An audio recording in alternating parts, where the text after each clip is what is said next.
بسم اللہ الرحمن الرحیم الحمد للہ رب العالمین الصلاۃ والسلام علی اشرف الانبیاء والمرسلین وآلہ الطاہرین اما بعد فقال امام قاظم علیہ السلام اجتہدوا ان یکون زمانکم 4 ساعات ساعتا لمناجات اللہ۔ حیات انسانی کا ناقابل فراموش پہلو وقت ہے، زمان ہے۔ وہ وقت جو اپنی نوعیت کے حساب سے کائنات کا بے رحم ترین عنصر ہے۔ ہر چیز میں شدت و ضعف آتا رہتا ہے، ہر چیز کبھی بڑھتی ہے، کبھی کم ہوتی ہے، کبھی اس کی مقدار اور معیار میں فرق آتا ہے، لیکن وقت ایک ایسی چیز ہے جس میں کسی بھی وقت نہ شدت آتی ہے نہ ضعف، کیونکہ اللہ کی طرف سے ایک ایسا مقدر اور ایک ایسا قانون ہے جس کو کسی بھی وقت توقف نہیں ہے، ہر وقت حالت اجرا میں ہے۔ سردیاں کبھی کم ہوتی ہیں، کبھی زیادہ ہوتی ہیں، اسی طرح گرمی کبھی شدید ہوتی ہے، کبھی کم ہوتی ہے۔ ہر چیز میں شدت و ضعف رہتا ہے، لیکن وقت اپنی ایک ردھم کے ساتھ چلتا ہے۔ یہ نہیں دیکھتا اگر کسی کو تکلیف ہے تو میں اپنی شدت کم کر لوں، تھوڑا آہستہ چلوں۔ یہ نہیں دیکھتا کہ اگر کسی کو خوشی ملی ہے تو اپنے آپ کو بڑھا لوں، نہ۔ ہر چیز میں وقت اپنی ایک ردھم جاری رکھتا ہے، نہ زمانے کے غموں کو دیکھتا ہے اور نہ ہی کسی کی خوشی کو۔ ایک لحاظ سے یہ دنیا کا سب سے بڑا طبیب بھی ہے، وقت ایک لحاظ سے دنیا کا سب سے بڑا طبیب ہے۔ یعنی آپ کی کوئی بھی مشکل ہو، کوئی بھی درد ہو، کوئی بھی رنج و الم ہو، اس وقت اس کی شدت ایسی ہوتی ہے کہ ممکن ہے انسان یہ باور کرے کہ شاید یہ تکلیف مجھے موت تک پہنچا دے، لیکن وقت ایسا طبیب ہے جو اس کی شدت کو کم کر دیتا ہے۔ پھر وہ غم چاہے ظاہری ہو یا چاہے باطنی غم ہو۔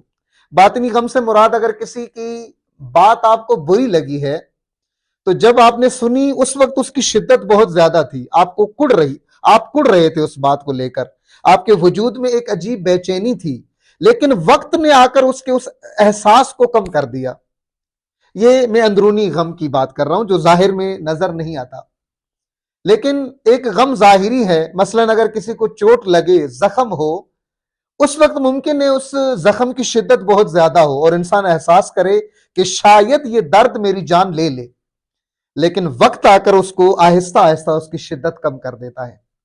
بہت سارے لوگ آتے ہیں اور آ کے کہتے ہیں کہ مثلا آغا فلاں نے کوئی بات کہی، اب مجھ سے برداشت نہیں ہو رہی، تو میں ان کو یہی کہتا ہوں کہ وقت کو جانتے ہو، زمان کی چیز، زمان سے تھوڑی آشنائی ہے تمہاری، وقت کے ساتھ یہ کم کر دے گا اس شدت کو۔ مطمئن رہو، آج تمہاری ایک حالت ہے، کل تمہاری اور حالت ہوگی۔ لہٰذا اس نوعیت کے ساتھ اگر دیکھا جائے تو وقت دنیا کا سب سے بڑا طبیب ہے جو ہر چیز کو کم اثر کر دیتا ہے، ہر چیز کی شدت کو کم کر دیتا ہے۔ ایک یہ بھی پہلو ہے وقت کا، چاہے کتنی بھی تکلیف ہو، کتنی بھی انسان کو اذیت ہو، وقت آ کر اس کی اس شدت کو کم کر دیتا ہے۔ اس لحاظ سے بہت سارے پہلو رکھتا ہے وقت اور زمان۔ اور یہ زمان عرض ہوا ہے پہلے دروس میں کہ ایک تو ناقابل تسخیر ہے، روکا نہیں جا سکتا۔ دوسرا یہ کہ یہ وقت معین نہیں ہے، کسی کو بھی نہیں پتا کہ کتنا ہے۔ اسی لیے آپ دیکھیں اللہ نے اس کو مخفی ہی اس لیے رکھا ہے تاکہ اس کی اہمیت کو پہچانو، اس کے مقام، اس کی حیثیت کو اپنی ذہنوں میں رکھو۔ کبھی بھی ختم ہو سکتا ہے، کسی کو نہیں معلوم کہ کس وقت اس کی حیات کا سلسلہ رک جائے، کسی کو نہیں معلوم۔ اور اللہ نے مخفی اسی لیے رکھا ہے تاکہ تم اس کی اہمیت کو پہچان سکو، تاکہ تمہاری نگاہیں اس کی اہمیت کی جانب ہو۔ اور چونکہ ہمارا معاشرہ، کلچر وقت کے ضیاع کرنے میں ماہر ہے، ساری دنیا، سارا معاشرہ، سارا کلچر وقت ضائع کرتا ہے، ہم بھی ضائع کرتے ہیں۔ چونکہ وقت کی پابندی کلچر سکھاتا ہے، تہذیب سکھاتی ہے انسان کو۔ یہ وہ اقدار ہیں، یہ وہ ویلیوز ہیں جو کلچر، ثقافت انسان کو دیتی ہے، لیکن ہماری پوری ثقافت ہی ضیاع وقت میں مشغول ہے۔ حتیٰ اہل علم طبقہ بھی وقت ضائع کرتا ہے۔ آپ دیکھیں ہم لوگوں کے پیسوں کو ضائع نہیں کرتے، اگر کسی کے پیسے ہو ہمارے پاس فکر رہتی ہے کہ اس کو یہ پیسے واپس کرنے ہیں، فوراً رات کو سوتے ہوئے بھی ذہن میں چل رہا ہوتا ہے۔ مومنوں کی بات کر رہا ہوں، مومنین اپنے ذہن میں ان کو کھٹک رہا ہوتا ہے کہ یار فلاں کے پیسے دینے اور فلاں کی امانت میرے پاس ہے۔ لوگوں کے پیسوں کے متعلق ہم حساس ہیں، حساسیت ہے ہمارے اندر کہ کسی کے پیسوں والا حق میری گردن پہ نہ ہو، مالی حق میرے گردن پہ نہ ہو. لیکن وقت جب ہم لوگوں کا ضائع کرتے ہیں اس ٹائم ہمیں نہیں ہوتی اتنی حساسیت جتنی حساسیت مال کے متعلق ہوتی ہے. جبکہ کسی کا وقت جب آپ ضائع کرتے ہیں، کسی کے وقت کے اوپر اگر آپ ڈاکہ ڈالتے ہیں تو یہ ان پیسوں سے زیادہ بڑا گناہ ہے. کسی کا وقت ضائع کرنا یہ اس سے بڑا گناہ ہے. آپ نے کسی کو وعدہ دیا جناب میں 11 بجے آپ سے ملوں گا، وہ 11 بجے آ کے بیٹھ گئے، آپ 12 بجے آئے، 1 گھنٹہ آپ نے اس کا ضائع کیا، اور یہ گھنٹہ آپ کی گردن میں ہے. یہ آپ کی گردن میں بالکل اسی طرح جس طرح پیسے آپ کے گردن میں ہیں، یہ 1 گھنٹہ بھی آپ کی گردن میں ہے. آپ نے کسی کو وعدہ دیا کہ جناب میں فلاں تاریخ تک آپ کا فلاں کام کر دوں گا، خوب وہ آپ کے کہنے پر اس نے اپنے امور کو ایسے ہی رکھا کہ مثلا فلاں تاریخ کو فلاں کام ہو جائے گا، اور میں اپنی کاموں کی ترتیب ایسے رکھوں کہ وہ دن اور یہ کام کا دن آپس میں مل جائیں. آپ نے اس دن اس کا کام نہیں کیا، اس کے 2 دن ضائع ہوئے. جس دن کا وعدہ دیا آپ نے اس دن اس کا کام نہیں کیا آپ نے، اور یہ آپ کے وعدے کے مطابق اپنے امور کو منظم رکھے ہوئے تھا. اگر یہ 2 دن اس کے آپ کے وعدے کی وجہ سے ضائع ہوئے، یہ 2 دن آپ کی گردن میں ہے، کیونکہ آپ نے وعدہ دیا تھا اسے. کسی کو وعدہ دینا، کسی کو وقت دینا اور پھر اس وقت پہ حاضر نہ ہونا، یہ بھی اتنا ہی شدید ہے، بس کہ مالی شدت سے زیادہ شدت ہے اس میں، حساب کتاب کے عنوان سے. آپ دیکھیں اہل علم طبقہ خطابت کی دنیا میں، مثلا اگر آپ ان کو 9 بجے کا ٹائم دیں وہ 10 بجے آئیں گے، اور ان سے پوچھیں کہ قبلہ آپ نے تو 9 بجے آنا تھا. جی نہیں، اگر میں سرے وقت آ جاتا تو لوگ سمجھتے شاید بیکار ہے. اپنی حیثیت اور پرسنالٹی کو، اپنی اسٹینڈرڈ کو باقی رکھنے کے لیے میں دیر سے آیا ہوں، تاکہ لوگوں کو پتا چلے کہ میں مصروف شخصیت ہوں. آپ دیکھیں اگر ایک خطیب ایک واعظ کو کہیں پر تقریر کرنی تھی اور اس کے لیے 300 لوگ جمع تھے، لوگوں کو بتایا گیا تھا کہ قبلہ 8 بجے آئیں گے، اور قبلہ 1 گھنٹہ لیٹ سے پہنچے، تو یہ 300 گھنٹے اس قبلہ کی گردن میں ہے، کیونکہ اس نے 8 بجے آنا تھا. کیوں نہیں آیا؟ قبلہ کیوں نہیں ہے آپ؟ جی اگر میں سرے وقت آ جاتا تو میرا معیار خراب ہو جاتا. یہ میں اپنی آپ کو طالب علمانہ بات بتاتا ہوں. پنجاب میں مجالس کی توفیق ہوئی، ایک مولانا ہمارے ساتھ تھے. خوب ان کو ہم نے عرض کی کہ قبلہ ہمارا ٹائم 3 بجے ہے، تو یعنی اصولاً ہمیں 3 بجے پہنچنا چاہیے. تو انہوں نے کہا کہ ابھی آپ خطیب نہیں بنے ہو، نہیں آتی آپ کو مجالس پڑھنا. میں نے کہا کیا مطلب؟ کہا اگر 3 بجے کا ٹائم دیا ہے، آپ 4 بجے پہنچو تاکہ لوگوں کو پتا چلے کہ آپ کتنی بڑی شخصیت ہو. میں نے کہا قبلہ وہ جو 400 لوگ یا 300 لوگ انتظار کر رہے ہیں، ان کا 1 گھنٹہ ہماری گردن میں ہے. اور یہ مطلب فقط خطابت سے پہلے یا مجلس سے پہلے کا نہیں ہے. اگر آپ کی مجلس میں کوئی آ کے بیٹھتا ہے اور آپ اس کو وہ چیز نہیں دیتے جو اس کو دینی چاہیے، 400 لوگ بیٹھے تھے، آپ نے ان کا وقت ضائع کیا، آپ کی گردن میں 400 گھنٹے ہیں جس کا آپ نے قیامت کے دن حساب دینا ہے. خب اہل علم کی یہ حالت ہوتی ہے. جب سب ایسے نہیں ہیں، میں عرض کر رہا ہوں، ہم نے الحمدللہ بعض بزرگان کو دیکھا ہے وہ وقت کے پابند ہیں. اگر یہ وقت ضائع کرنے والا پہلو اہل علم میں ہو تو پھر دنیا کے لیے ایک اور بڑی مصیبت بنتی ہے کہ آپ دیکھ رہے ہیں کہ ابھی یہ مصیبت ہے دنیا کے اندر. یہ وقت کائنات کی قیمتی ترین چیز کیسے گزاریں؟ یہ اسی خالق سے پوچھیں جس نے یہ نعمت آپ کو دی ہے. اس کے در پر جائیں، اس سے جا کر کہیں کہ پروردگار کیسے وقت گزاریں، آپ بتائیں. تو اللہ اپنے نمائندوں کے ذریعے، اپنے اولیاء کے ذریعے آپ کو بتائے گا کہ آپ کو وقت کیسے گزارنا ہے. میں نورانی حدیث امام کاظم علیہ السلام کی آپ کی خدمت میں نے پیش کی. امام فرماتے ہیں کہ اپنی زندگی کو، اپنے دن کو 4 حصوں میں تقسیم کرو. اور یہ بہت خوبصورت امام علیہ السلام کی حدیث ہے جس میں امام نے بتایا کہ اپنے دن کو 4 حصوں میں تقسیم کرو، 4 حصے بناؤ اپنے اوقات کے. اجتہدوا فی ان یکون زمانکم 4 ساعات، کوشش کرو تمہارا دن 4 حصوں میں تقسیم ہو.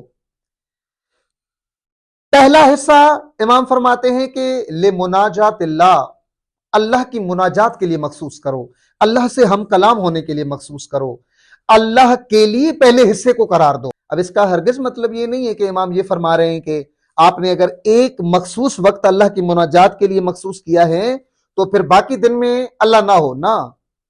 مومن کی علامات میں سے ہے کہ مومن دائم الصلاۃ ہوتا ہے، ہر وقت خدا کے حضور حاضر رہتا ہے۔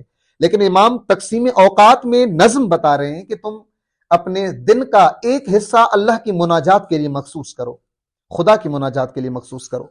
اور اللہ کی مناجات کے لیے بہترین وقت وقت سحر ہے۔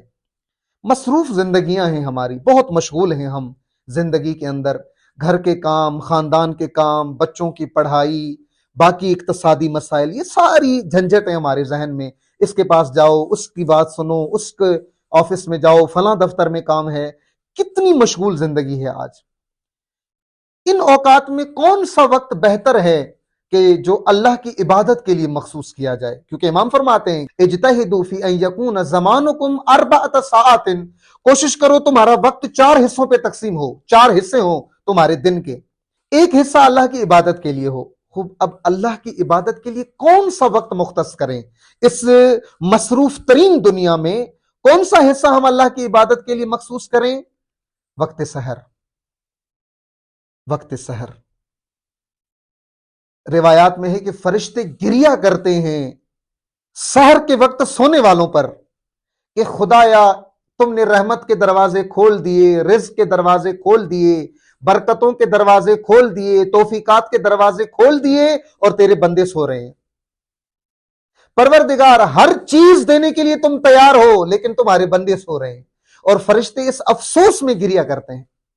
وقت سحر کائنات کا وہ وقت ہے جو سب سے زیادہ انسان کو اللہ کے قریب رکھتا ہے، کیونکہ یہ وہ وقت ہوتا ہے جب دن کا آغاز ہو رہا ہوتا ہے، کائنات خاموش ہوتی ہے، اور آپ کو توفیق ہوتی ہے کہ اس خدا سے ارتباط میں رہو۔ کس قدر عظیم وقت ہوگا وہ کہ جب سو رہے ہو سب، اور آپ کائنات کی طاقتور ترین ہستی سے رابطے میں ہو۔ وقت سحر، آپ روایات پڑھیں، حضرت یعقوب کے بیٹوں نے آ کر جب حضرت یعقوب سے التجا کی کہ بابا ہمارے لیے استغفار کریں، ہم بے شک خطا کرنے والوں میں ہیں، خطا کرنے والے ہیں، تو حضرت یعقوب با ان کے مستجاب دعوا ہیں، با ان کے اللہ تعالیٰ ان کی دعا ہر وقت سنتا ہے، ہر وقت سنتا ہے۔ لیکن امام صادق فرماتے ہیں کہ حضرت یعقوب نے اپنے بچوں کے مغفرت کے لیے جو دعا کی وہ روز جمعہ کے وقت سحر میں کی۔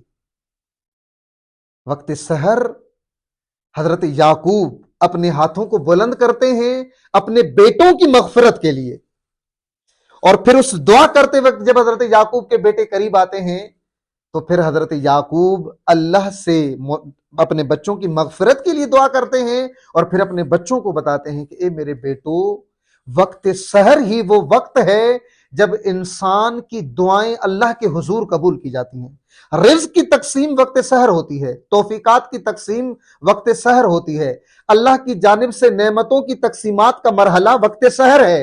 اور تعجب یہ ہے کہ وقت سحر ہی ہمیں سب سے زیادہ نیند آتی ہے، کیونکہ شیطان، کیونکہ اس کا ہدف ہے کہ ہمیں اپنے اصلی ہدف سے ہٹائے۔ وقت سحر شیطان اپنی پوری طاقت لگاتا ہے کہ یہ نہ اٹھے، نہ اٹھ پائے۔ اسی لیے آپ دیکھیں انسان کتنا بھی تھکا ہوا ہو، کتنی بھی تکلیف میں ہو، اگر آپ کو باقی اوقات میں نیند نہ آئے، وقت سحر میں نیند آ جائے گی، وقت سحر نیند آ جائے گی آپ کو۔ اس کے پیچھے ایک پہلو یہ ہے کہ شیطان کبھی بھی یہ نہیں چاہتا کہ انسان وقت سحر اٹھے، ساری رات آپ کو موبائل میں مصروف رکھے گا تاکہ جیسے ہی سحر کا وقت آ جائے یہ سو جائے، ساری رات آپ کو باقی چیزوں میں مشغول رکھے گا۔ ابھی تو زندہ شیطان ہمارے پاس ہے موبائل، یہ وہ شیطان ہے جو سب سے بڑی رکاوٹ ہے نماز فجر میں اور وقت سحر میں اللہ کی عبادت کے لیے، سب سے بڑا نقصان۔ آپ دیکھیں میڈیکل سائنس کے مطابق بہترین وقت کیا ہے سونے کا؟ رات 10 سے 2 تک، یہ بہترین وقت ہے استراحت کا۔ لیکن یہی وہ وقت ہے جس میں کمپنیاں آپ کو پیکج دیتی ہیں، فری ایم بی پیکج، مختلف تھوڑے سے پیسوں میں فری، کتنے سے کتنے بجے تک؟ 10 سے 2 تک یا 8 سے 2 تک۔ یہ شیطان ہی ہے، دراصل یہ موبائل، یہ شیطان ہے جو آپ کو 2 بجے تک مصروف رکھے گا فری انٹرنیٹ میں یا سستے انٹرنیٹ میں، تاکہ آپ وقت سحر نہ اٹھ پائیں۔